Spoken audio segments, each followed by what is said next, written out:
সোফার উপর উঠে যা।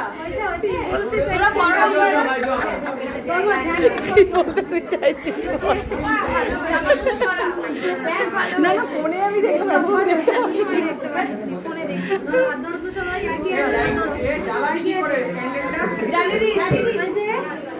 তন্ময়কে নিতে পারতো তো সাথে।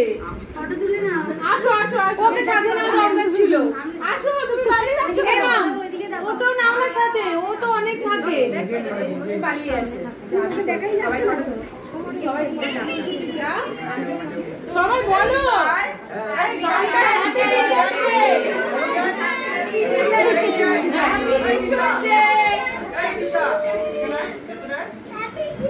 টিচারকেই দেখা যাচ্ছে না, পুরো ঢেকে গেছে। পুরো ঢেকে গেছে। হ্যাঁ